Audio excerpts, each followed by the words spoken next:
Hello, everybody. Welcome back to our OCVarsity Pick'em Contest, our Gridiron show. I am Dan Albano here, joined by the franchise Steve Fryer, who had an outstanding week in week 0 picking games. Fryer, do you know what your record was? 4-2? 5-1. The Oh, only game that you missed was the Cypress Thriller against Foothill. And I yeah. brought up the rear. You destroyed me. I went 4-2. I mean, excuse me, 2 4 and and 4. 2. That ain't 2 the and story. 4. Oh, 2 2 and and 4. 4. Oh, that's bad, Dan. And generally, when we do these things, I do these deals in print. Friday Night Football runs the paper Thursday, and then Dan does his picks. And generally, Dan, I think you've got a major winning streak going over the year. So that was an odd one. Well, there were some great games, a lot of intrigue to week 0. And let's get right into week 1's, Fryer. It's a really quick turnaround this week because there's 2 outstanding games on Thursday, which is where we're going to start. Who you picking? Mission Viejo versus Servite. This game's going to be Thursday at Orange Coast College. Got to go with Servite, the way they played against Edison.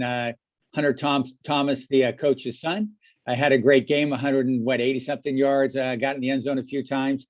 Edison had -9 yards rushing on a lot of carries. So that front for Servite is really good.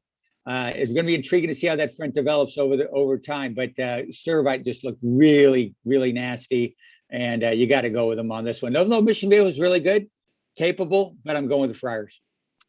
Yes, big props to Mission Viejo and Coach Chad Johnson for stepping up and playing such a brutal non-league schedule. And this is one of them. They look pretty impressive against Apple Valley, even though it looks like that game was maybe tied 21-21 going into the fourth quarter. But still a nice quality win. Apple Valley is a really good team, has a Michigan-bound quarterback. But I believe the Friars are also going to win this game, and they're going to roll and get to 2-0. So we both agree on that one.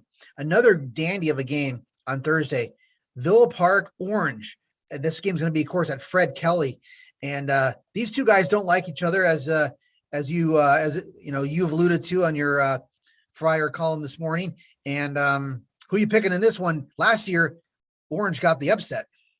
Yeah, Orange beat them last year, which is a great win for the Panthers and going around the Orange Plaza 80 times or whatever they did in the bus. But kind of a tradition with the Panthers. But I got to go with Villa Park in this game. They look good everywhere. The only thing that may be a little weakness with them is the kicking game. This game may not go to the kicking game. Nate Cornely's going to have a really good season at quarterback for them. Orange is really good, and hats off to the Panthers for playing this game. But I got to go with the Villa Park Spartans.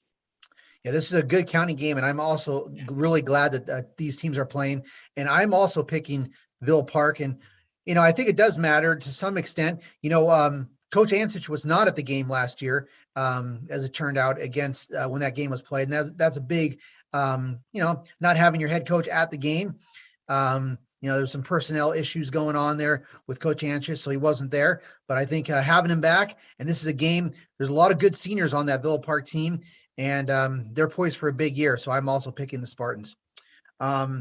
Friday night game, another great county game, one of the best rivalries in Orange County football. Foothill and Tustin. That game, of course, will be at Tustin High School. Both these teams coming off impressive week 0 victories. Who are you picking in this one, Fryer? I saw Foothill play last week against Cypress, and they look great. Now Cypress hurt themselves with some fumbles that they lost 2 on their first 2 possessions, so that really hurt Cypress. But good teams take advantage of opportunities like that, and Foothill certainly did. Brody Jones, their quarterback, was outstanding. He's got a great set of receivers. They played really well. Really hit Dylan Eldridge, the quarterback for Cypress, a lot. They went after him. They smacked him good. As good as Tustin, and I'm a Tustin a believer already. Armand Fuller is a great 2-way player for them, etc. But from what I saw last week, Foothill is going to win this game. Yeah, Tustin. I mean, I didn't pick them to beat Capo Valley, and they did. I think that game went overtime. And it was, Dominic Flores, Toby Schmidt that did well, the one-time Monterey Day player, and did a pretty nice job in the spring for Maranatha.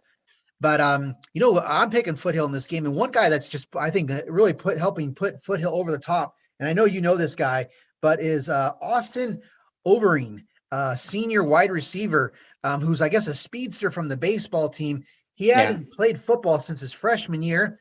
concentrate on baseball. Obviously that went well. And Right. this guy scored 3 touchdowns, had over, I think, around 200 yards receiving against Cyprus. This guy is a speed demon on top of everything else they got at receiver. This is a high powered foothill attack. And yeah, teams like we've already kind of discussed, like Ville Park, got to watch out for the Knights in the Crestview. Yeah, Austin Over, an excellent center fielder for them.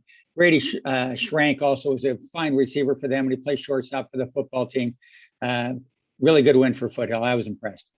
Yes, sir. How about this game? Another interesting game. El Medina and Santa Ana playing at the Bowl. So this is going to be a comfortable place for the Saints, who are coming off I think a very good win to start out the season against Long Beach Millikan. Long Beach Millikan's got a couple Division I players on that team. And Santa Ana was up pretty decently in this game at a couple score lead, and then they kind of had to held on at the end. But a nice win to start the season on the road. And now they're taking on El Medina. This is going to be the first game for the Vanguards, who I'm expecting an up year from. They look pretty impressive in the summer. This is going to be a pretty good game. Who are you picking in this one? I was impressed by Santa Ana last week too. 48-41 win, and they scored 48 points, and that catches your attention. But El Medina, I like them overall. Well, I'll tell you, their quarterback, Jack Keys, who kind of doesn't look like a quarterback, he's kind of a bigger guy, more of like a middle linebacker sort of looking dude, but he can play and he can throw. And when he's running at you, man, look out, So I really like El Medina in this game. I think they're really good on both sides of the football. I respect the heck out of what they do at Santa Ana. Coach Charlie does a great job. Matt Mitchell, an excellent coach. I'm also picking El Medina because, I think these are two top 25 teams in the county. I like that Santa Ana's played a game, and that works for the Saints' favor. But I think it's going to be a physical game. But I think El Medina is going to win. But I think it could be pretty close. And the last one, Fryer, it's California versus Texas. Pretty rare that we have an Orange County team going out to play in Texas from Orange, or even California. This is a big deal when this happens in Mater Dei. They leave on Thursday. They're going to be playing on Friday against Duncanville of Texas. Mater Dei, of course, number 1 in the nation. Duncanville, about 13 in the nation. Mater Dei did its COVID testing this morning on Monday. We'll see if everybody gets on the plane, the bus, the bus to the airport. But do you think the Mater Dei is going to go out there and get the win? Yeah, I do. I seen a little bit of video on Duncanville. They got some fast guys, but where I think Mater Dei might have them beat is on the interior line play. And of course, that really makes things happen. And I think that Mater Dei, is going to fill holes with that linebacking group and defensive back group. I think they'll go out there. And if we're going to send an exported product out to Texas, let's send our best. So Mater Dei is our best. So let's have the Monarchs represent California football, and I think they'll do quite well and get a W. I was talking to Rawlinson a little bit today about the game, and it's pretty funny. He said, "Yeah, we're gonna have all the guys dressed in red Mater Dei polos since when we're waiting around at John Wayne Airport, we can see where everybody is, where all our guys are, so we don't lose anybody on the flight." Yes. So it's pretty funny, but I think Mater Dei is so good and so solid, and one of the best teams Mater Dei's has had. They've had some great ones. So I expect the Monarchs to come home with a W. Yes, make sure, Elijah Brown gets on the plane, because I don't know who the backup quarterback for Mater Dei is. And you also got to keep him healthy throughout the season. I'm also picking Mater Dei. I think it helps them, even though I was not a big fan, and I know not a lot of people were a big fan of that scrimmage that they had to play against Centennial after it was going to be a game. But I think that scrimmage was important for Mater Dei to get a good look and work on some things and make some mistakes and get ready for this big game against Duncanville. Where, they're going to be, on the road, who knows what kind of a crowd situation, referee situation. So that was important. And I saw some video that seemed to show that Centennial kind of got after and took that game, that scrimmage pretty intense. So even though that's, not what Mater Dei wanted, I think it could end up helping them in this game. I talked to Coach Rawlinson about that scrimmage.